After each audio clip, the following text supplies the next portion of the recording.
On this week's Carrier Wrap, we speak with Dan Hayes from PwC's Strategy and Division to discuss the surging used device and trade-in market and how it's impacting the carrier and OEM space.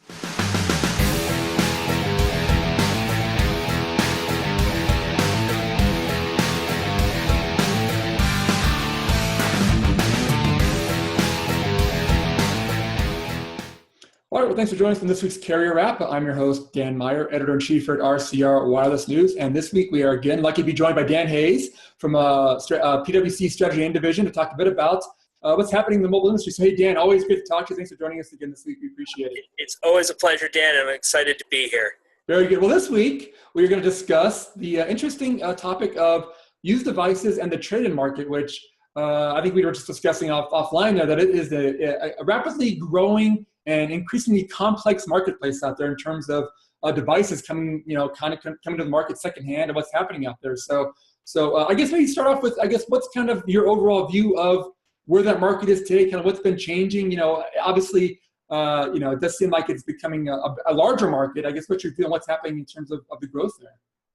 Yeah, look, I mean, the whole used device space is really, it's an exciting area across the mobile industry. It's one of my favorite topics these days because it really is one of the little golden pockets of growth in our industry these days, particularly in the United States. I think when you look at the market, it's grown from something that was, quite frankly, just sort of done in dusty corners and on online marketplaces, people selling their old phones, to something that's really been legitimized into a full-scale type of business. And we see that there's a number of things that are driving this, right? And to put it in perspective, I would say that we're headed towards what's probably close to a $20 billion market for used devices. And, we've crossed over, I think by all accounts, we've crossed over 100 million devices a year, probably headed 120, 150 million devices here in short order that are transacting. And it's tough to track them because it is such a fragmented market these days. But when you look at it, that number alone could well be, in some markets, that number is 10 to 15% of device sales. Wow. So it's actually a material part of the market. So we see a bunch of things that have been driving this. First of all, the fact is that the retail prices of an average phone has really grown over the last few years, particularly as the market has almost entirely transitioned to smartphones. Yeah. And, when you see the top end phone going from 500 to 600 and even more, that means that there's a lot of value tied up in those phones. The second thing is that the market itself, the used device market, has gone from something that was very subject several years ago to big market shocks, a lot of price volatility. It started to decrease a little bit. There's still plenty of risk to be had in the market, but we're seeing a more mature market where the device values are a bit more predictable. And then, of course, we have some actions that have been taken by the carriers themselves, right, where we've got the elimination of subsidies. Yep. So that's actually forced a lot of people to buy devices outright. It's also forced them into other models. And, over the last 2 to 3 years, we saw several of the carriers here in the U.S. introduce device leasing, device rental type of models, which I don't know that anybody really anticipated when it started that, hey, 2 years down the road, we're going to see all those devices coming back. It's kind of like those off-lease cars. Exactly. When I remember the same thing happened with SUVs here in the U.S. Right, there was this big influx all of a sudden when people started leasing SUVs. And a couple of years later, they were all getting turned back in, and they came into the market. Well, we've seen that now with smartphones and what's happening. Right, add to that pretty much everybody, right? We've seen consolidation in the market around, a couple of manufacturers, a couple of device models. Mm-hmm. And so there's high demand for those. Even if they're a year or 2 years old, there's still a lot of value in those devices.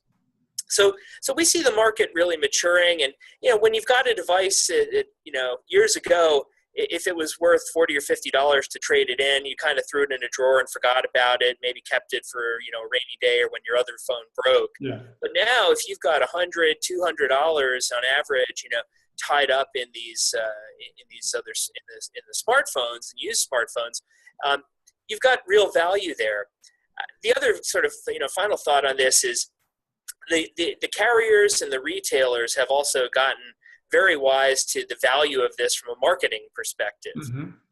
I was really tickled a few months back. I was walking around the local mall in my town, and I saw somebody from one of the national retail stores, must have been going to get lunch or something at the food court, and on the back of his shirt, it said in big bright letters, ask me about trading in your mobile phone, right? I mean, this is the marketing message that clearly, some of the national carriers and the retailers are sending to people because they want them to come into the store. They want them to upgrade to the new phone. It's an opportunity to either convert someone from a competitor, extend their contract, and, get them into that new phone. Plus, you can make a little money maybe reselling the used phone. So it's a really, really interesting part of the market.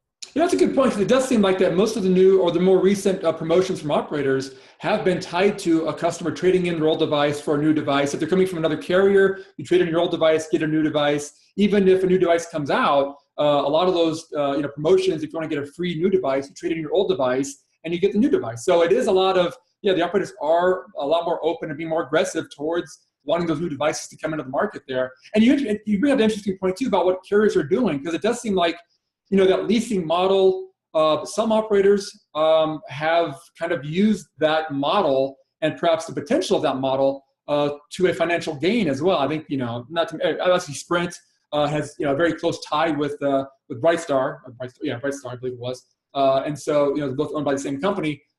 And so it does seem like that some operators have been able to maybe take even the next step where they're taking advantage of the potential value of these devices down the road. Maybe getting cash today for some sort of backing a lease type of thing as well. So it does seem like you said, operators are becoming much more creative in terms of what they're doing with these devices out there. Yeah, no, that's for sure. And you see the operators looking at this, I think, much in the same way as the car dealers do. In addition to being somebody who lives and breathes mobile phones, I'm a car guy, so I always think about how they look at the car market. Well, today most car dealers actually make more selling used, certified pre-owned cars than they do new cars. Right? The new car market has sort of become a commodity, but used cars, it's still a lot of variability in pricing and quality. And so I think we're seeing the same thing starting to happen in mobile phones, where if you can take in a trade-in of a mobile phone and maybe you pay $150 for it or something like that, you may well be able to resell that in the market, depending upon if you're wholesaling it out, right, selling it at auction, or whether you're turning around and refurbishing it and selling it back in your retail channel. You might be able to make another $50, $100, $150 on that same device, which, quite frankly, is probably a bit more margin than a lot of the stores make on a mobile phone in many cases. So there's actually good value in it for the retailers and for the carriers. But there's a lot of different participants coming into this market, so it's a bit of a Wild West still. Yeah, sure. Well, I guess do you see which companies do you see as maybe benefiting the most from this market? I mean, obviously, like you said, some of the larger device makers, it has been a lot of consolidation there in terms of what customers want. I mean, are they benefiting from this? Are the carriers? Are the retailers benefiting? Who do you see, I guess, as the biggest beneficiaries of this kind of new change, this new spotlight on the used device market? Well, we really have to look at the market on a global basis, I think, to look at the participants in it. I'd say if you look at the value chain, there's a number of different opportunities for people. So first of all, for the carriers, and I'll put the retailers in a similar boat with them, this is really an opportunity to bring people into the store, to renew their contracts, extend their contracts, get them new services, so really upsell them on things. Plus, it's that opportunity to sort of increase your margin during that transaction by taking this used phone in and then reselling it. So definitely there's lots of opportunities for them. Interestingly, that financing that you mentioned, right, the leasing and renting, that's another margin opportunity. And actually for some of these devices, especially if you're on a lease, before you ever get to the used device, there's also opportunities to sell people insurance. You're seeing that sometimes bundled in with these deals. So, whereas usually a minority of people, take the mobile insurance for their device, if you go out and lease it, sometimes they're requiring you to even do that type of thing. So that's an upsell opportunity for the market. Now, beyond the carriers and the retailers, I think there's interesting opportunities. So first of all, the OEMs are actually playing in this space in an increasing way. Some of them because they have retail channels or online channels. Some of them are looking at it and saying, well, wait a second, I made my profit the first time I sold this device. If I take it back and I sell it again, I get to make more profit on it. That sounds pretty good. That sounds pretty interesting. But even more seriously, it allows them to tap into segments of the market that they maybe haven't been able to reach, right? The person who's buying the $600 top-of-the-line smartphone today probably isn't the same person who's only going to spend $200 or $300. But that person who's going to spend $200 or $300 may well be willing to take a year or 2-year-old device versus buying a new device from some low-end manufacturer. So I think for some of the premium brands, they look at this as also a way to tap into the lower-end, more price-sensitive part of the market. So that's a real good opportunity. There's some other participants that I find really fascinating in this. So one of them is the insurance companies themselves have actually become buyers of these devices. In some cases directly even, but in many cases they're buying them sort of in bulk and processing them.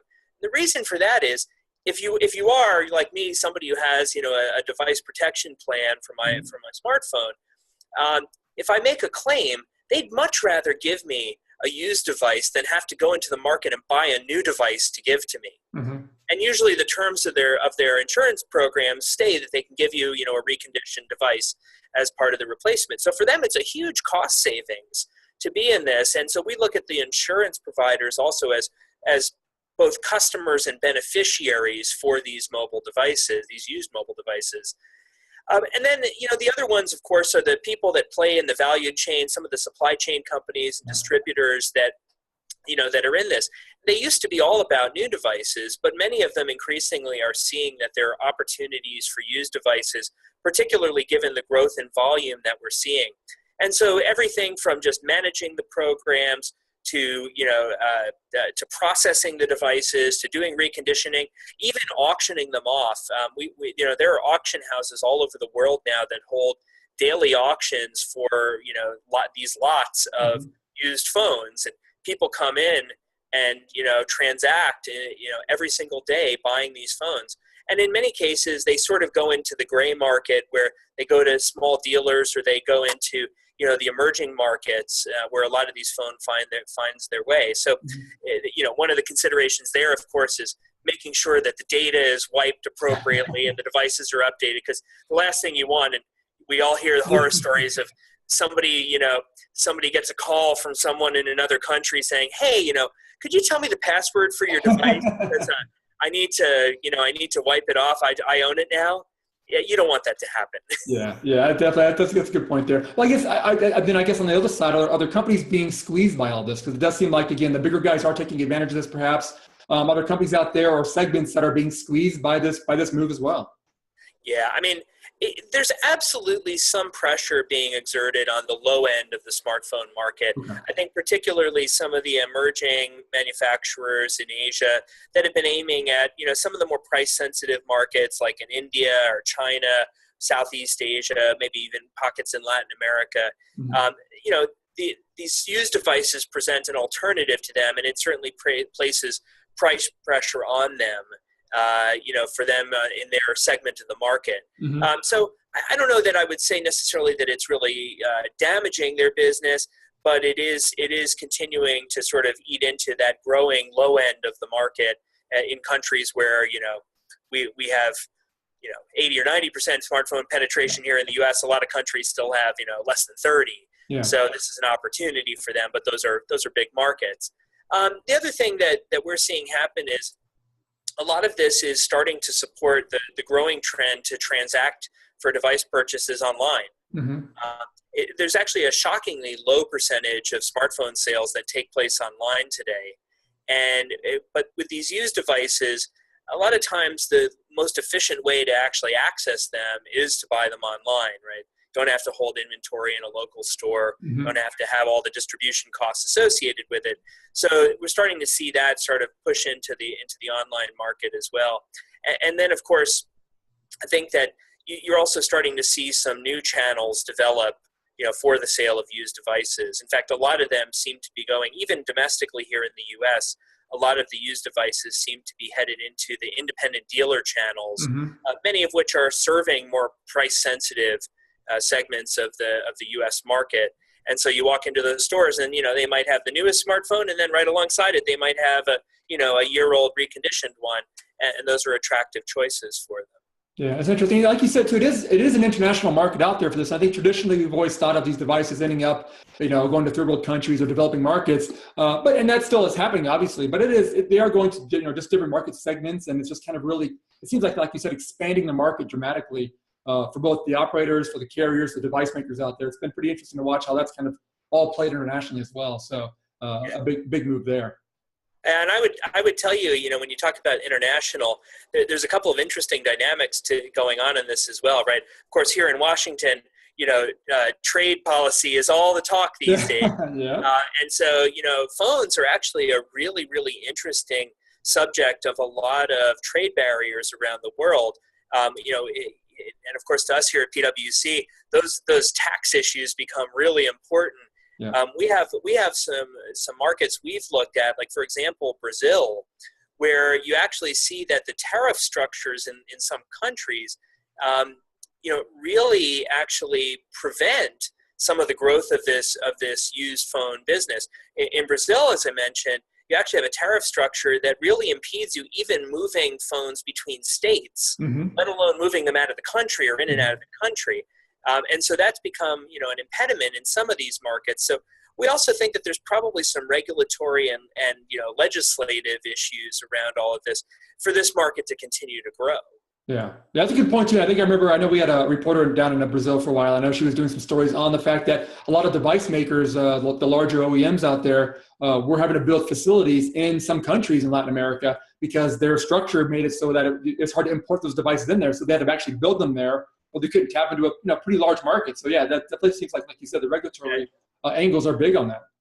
That's right. Argentina is a great example of where you see a lot of devices that are assembled, at least in part, in country, so that they can avoid some of those tariffs that are in place. Yeah. Well, I know we touched a bit on the financial impact of all this, and like you said too, I guess the volatility of the market. I guess how is that impacting how this market is growing? Because it does seem like again, dealing in used devices. The ebb and flow of the supply and demand can kind of make those a bit of a challenge. Are you seeing the industry or even some players relying too heavily on that? Or do you think that in general that companies and the OEMs and carriers are doing a pretty good job of managing what could be a bit of not a gamble per se, but it's obviously, like you said, a little volatility in the market there?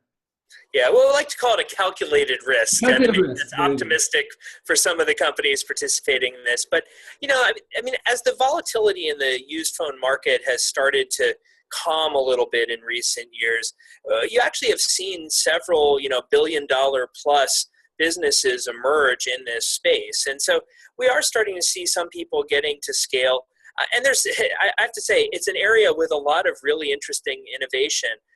One of my favorites I was talking to earlier this year was actually a company that is trying to innovate not only on the processing of the used devices, but actually even on the collection of the used devices, right?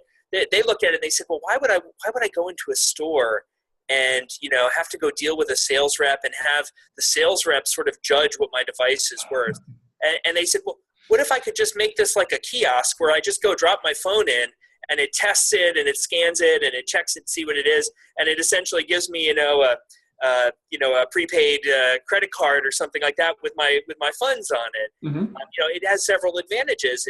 They can do sort of anti-theft type of issues, so they can test whether the phone is in the stolen phone database. They can test the functionality of the phone right then and there, and you don't have to go deal with the 16-year-old sales clerk at the local electronics store. Really, really interesting innovations in this space, and so I think we're continuing to see companies really move that. The other piece about this one is one way to deal with the volatility, which we're seeing as really a best practice, a leading practice in this space, is also to really have a high degree of operational excellence in processing and collecting and distributing these devices. The companies that are really doing well in this space, actually on average, we're seeing them holding the devices for less than 10 days. They are collecting them, processing them, and getting them out the door. Wow.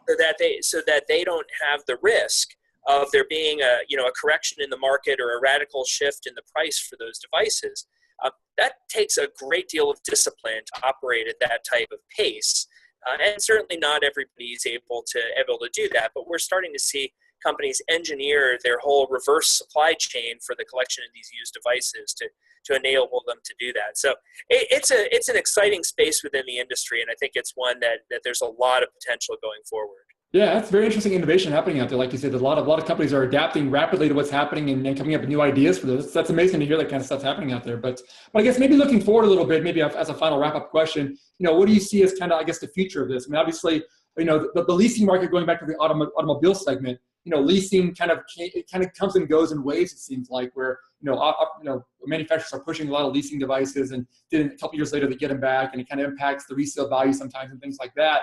I guess do you expect any sort of correction, if that's the right word for it, in the used device market, or do you think that we still have quite a bit of runway in terms of that market being able to grow and continue at kind of at the pace that it's happening at today?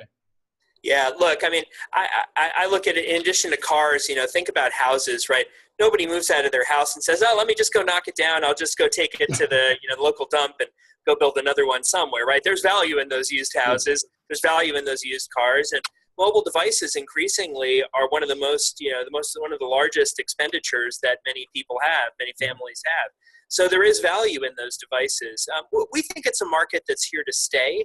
And it really is, an opportunity for us to better serve the rest of the market, as well as, quite frankly, to be good environmentally conscious members of the industry, so that these phones don't wind up just going in the trash and they do see a second life or a third life in some cases. There's been some predictions that that an average phone may well see sort of 3 owners over its life cycle. I think as smartphone penetration continues to increase around the world, we're going to see this market grow more and more. And even if we do see, as you said earlier, some of the life cycle of phones stretch out a bit, more than likely that there will always be a market segment for these used devices, whether it's for your kids, whether it's for price-sensitive consumers, whether it's for emerging markets. There's a lot of opportunity here. So we think that there's more innovation to come, and certainly that this is going to be a market with a lot of headroom for growth.